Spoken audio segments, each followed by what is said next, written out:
have a saying. I want to put it up on the slide here for you. The experience I'm having with your staff is telling me what type of leaders you are. What experience am I having today?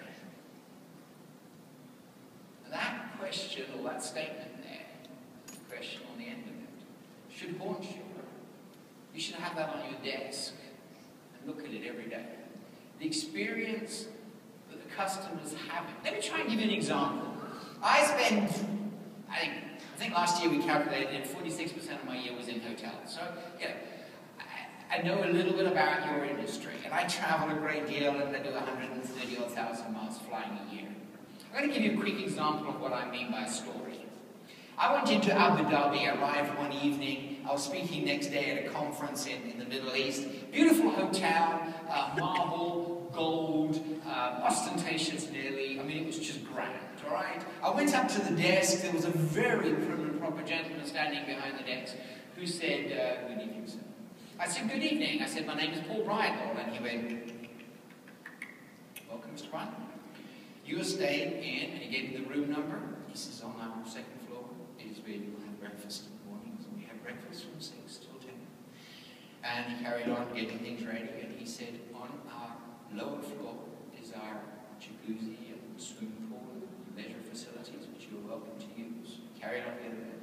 And then he finally gave me my card, and I looked him in the eye, and I said, thank you very much. I said, tell me, is there internet connection in the room, and have you got an I-90 board? And fear went across his face. Because you've got to understand, the culture in the Middle East is you never say no to anybody. It's disrespectful to say no. So he couldn't say no to me, and he had to find a way around it. So he said to me, so if you have laundry, we could do the laundry for you.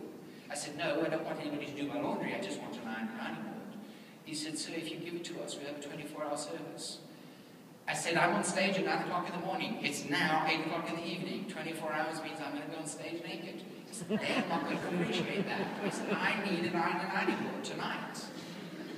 And he started to sweat because he didn't know how to say no to me. Now let me tell you about going to a hotel in the outback of Wisconsin.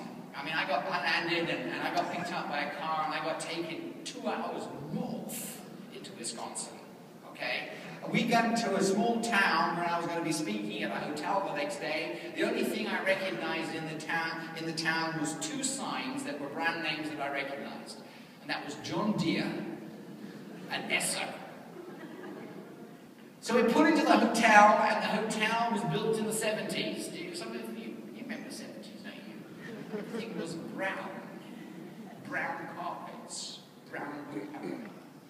I walked in the door of the hotel, and as I walked across the lobby, I looked at the lady behind the counter. She was not pristine by any means, but she had a beautiful face and lovely eyes. She was, if anything, on the larger side in more ways than one. And to be honest with you, if I had looked closely, and you don't do that with a lady, but if I had, I think I could have told you what she had for breakfast, but what was on. The point I'm trying to make to you is that it wasn't grand. But I walked up to this lady and I said, good evening. And she said, good evening, sir. And she broke into this beautiful smile. And she said, I said, my name is Paul Bridle. And she said, welcome, Mr. Bridle. Mr. Bridle, tell me what's important about your stay with us. That's the single best question I've ever been asked at any hotel reception in my life. I know what's important to me in the stay, and I told her. I said I need a good night's sleep because I'm presenting at the conference tomorrow morning at 9 o'clock. I said I need an internet connection so I can check my emails and say goodnight to my family.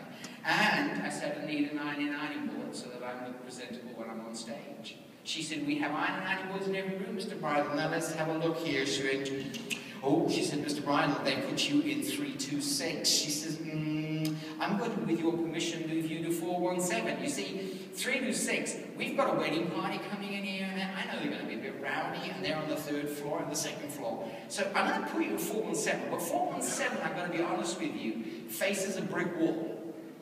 Now, there's not much to see in this town anyway, but and it's getting dark. But if you don't mind a brick wall, she says, I know that you're more likely to get a good night's sleep in that room. So I said, 417 sounds like heaven to me. And she said, good, we'll put you in for 170. Now she says, you speaking at that conference tomorrow? So I said, yeah. She says, they booked you in for bed and breakfast. She says, are you going to have the breakfast in the hotel? Or are you going to go in for the conference breakfast? I said, I don't even eat breakfast, particularly when I'm just about to speak.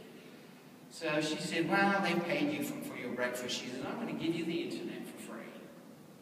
I said, that's very kind of you. She says, it's our pleasure. I'd like you to be connected with your family as soon as you can. I stood by the door of the elevator and watched to see if she treated me any different to anybody else. She didn't. I had been in my room around about 10 minutes when the phone rang. I picked it up and she said, Mr. Bryden, it's Rachel at the desk. She said, you got that iron angle? I said, yeah. She says, good. Are you connected? So I said, I am. She said, Mr. Bryden, is the room okay? I said, it's brilliant. Thank you very much, Rachel. She said, Mr. Bryden, a couple of things for you. She says, we got a restaurant downstairs. I don't know what you want to eat after all traveling. You'd be good. But she says, you go down there. They'll fix you up something. And if there's not something on the menu, just chat with them. They're a great team in there. And they'll find something that'll suit you so that you get a good night's sleep. But she says, step into the bar. She says, Steve's behind the bar tonight. He's a great guy. Just go and introduce yourself to Steve. He'll make you something that'll, you can relax and have a good night's sleep. Because I know that's important to you. And she said, I'm going off at 9 o'clock, so Graham's coming in, he'll be doing the desk. So I'm going to tell him what's important to you. If he's got any problems, you just ring down to the desk and Graham's going to make sure you're sorted out. I won't be back in until 12, so I'll probably miss you tomorrow. So she says, I really hope you enjoy your stay here. Thank you very much. You see, ladies and gentlemen, this woman didn't do this by mistake. This woman was a reflection of the leadership of that hotel. She was a reflection of what this hotel stood for, and she knew that her leaders were there behind her to back her up 100%. And that's what I'm talking about. The experience I had in that hotel told me the leadership of that hotel. If I came to your hotel, what would I experience?